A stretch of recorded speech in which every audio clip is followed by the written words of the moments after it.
Davy.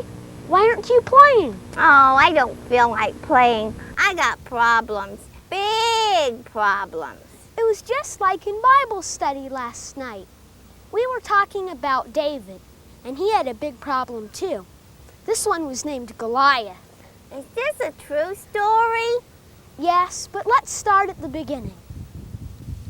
Once, a long, long time ago, there was a little shepherd boy called David. David was tending his flock of sheep one day when his dad came out to meet him. David, there you are. Hi, Father. I've been looking for you. You're not in your usual spot today.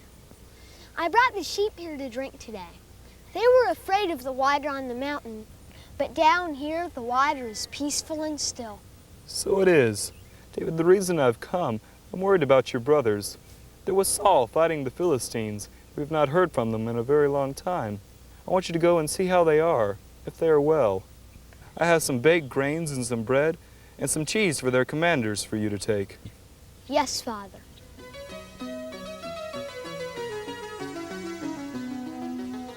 David set out for his long journey, not knowing that God had a greater task for him to carry out than just checking on his brothers.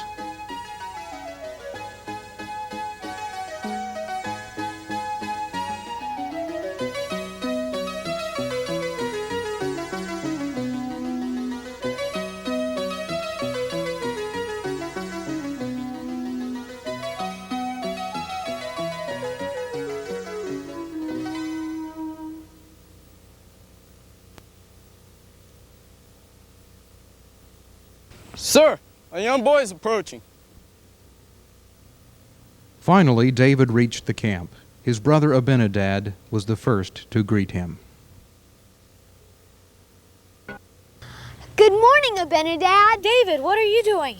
How is our father? Is he well? Our father is fine, but he is worried about you, Eliah, and Shammah. And since we have not heard from you in so long, he sent me to go see how the battle was going. Suddenly, the whole Israelite army stopped talking, and as one they looked toward the Philistine camp. A huge giant of a man stepped out of the Philistine lines. He was over 9 feet tall. His armor weighed about 125 pounds, and the point of his spear weighed 15 pounds. And then Goliath started shouting, Why do you come out and line up for battle? Choose a man and have him come up to me.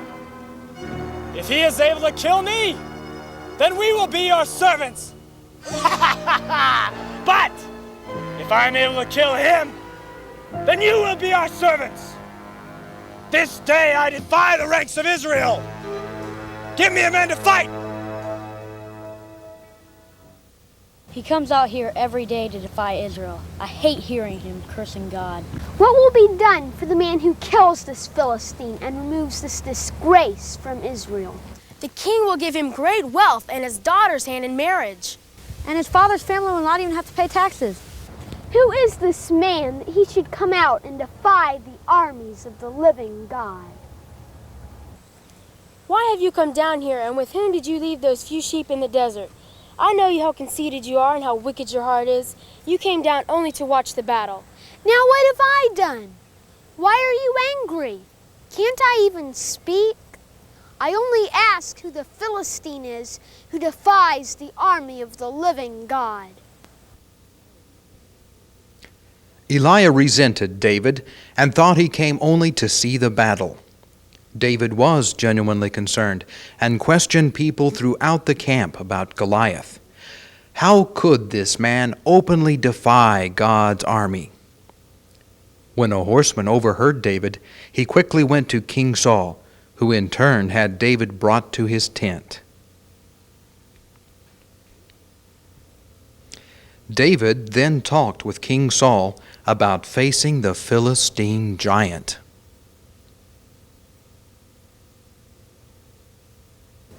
You are welcome in our camp, but I understand you have asked questions about the Philistine giant.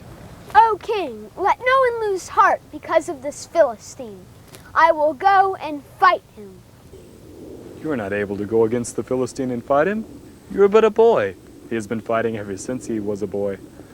O king, I have been keeping my father's sheep.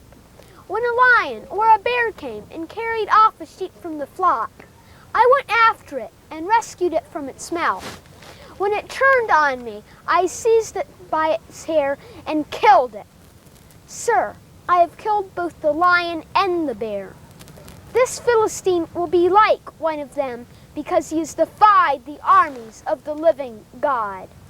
The Lord who delivered me from the paw of the lion and of the bear will deliver me from the hand of this Philistine. O king, please let me go.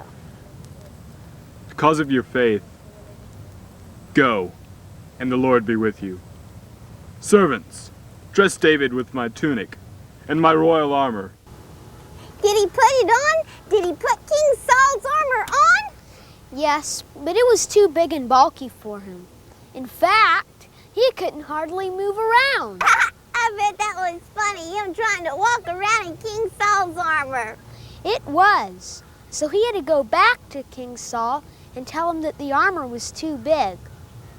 He ended up leaving without any armor and only armed with his shepherd's sling and staff. On his way to the Philistine camp, he came across a brook.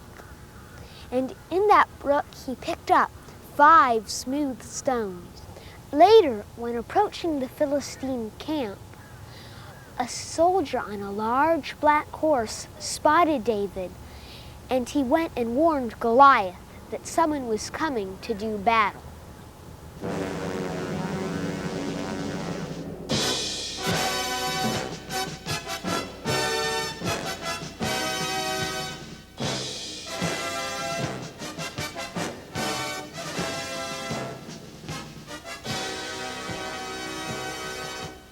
What?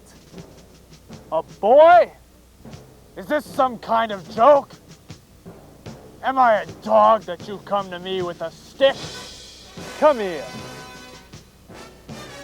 By the gods of the Philistines, I'll give your flesh to the birds of the air and the beasts of the field. You come to me with your weapons, but I come against you in the name of the Lord Almighty, the God of the armies of Israel, whom you have defied. Who is your God? The gods of the Philistines will defeat Israel today. Ah! You will see that this day the Lord will hand you over to me, and I will strike you down and cut off your head. Those are strange words from a boy. Come and fight me. Today I will give the carcass of the Philistine army to the birds of the air and beasts of the earth, and the whole world will know that there is a God in Israel. Stop talking and fight me like a man. It is not by the sword or the spear that the Lord saves. For the battle is the Lord's, and he will give all of you into our hands. Come on, you dog. I'll feed you to the birds. Fight me like a man. Fight! O you who defy Israel, come take my stone in your forehead.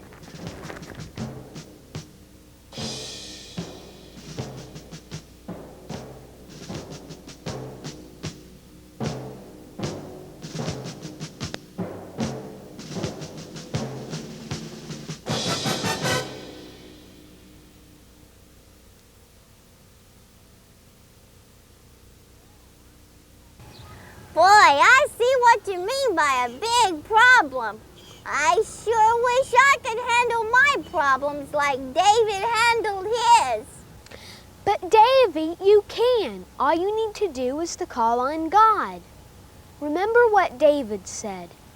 It is not by the sword or the spear that the Lord saves, for the battle is the Lord's. You know what, Tim? My problems don't seem so big after all. In fact, I don't even have any problems anymore. I just turned them all over to God. You know what, boys and girls? Moms and dads too. No problem is too big for God. Just turn your problems over to Him today. It's just as Timmy said. The story is true.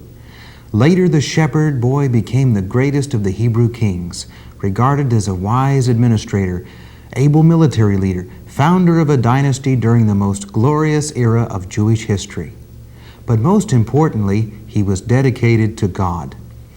David went on to marry Bathsheba, who later gave birth to Solomon, and Solomon himself became a great king, who is best known for his wisdom and riches.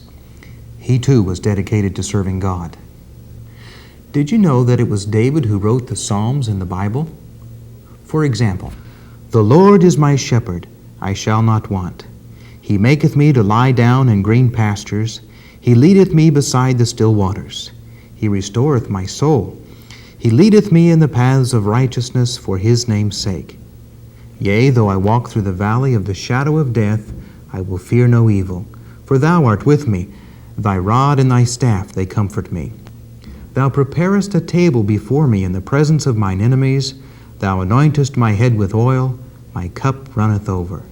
Surely goodness and mercy shall follow me all the days of my life, and I will dwell in the house of the Lord forever." Remember our story?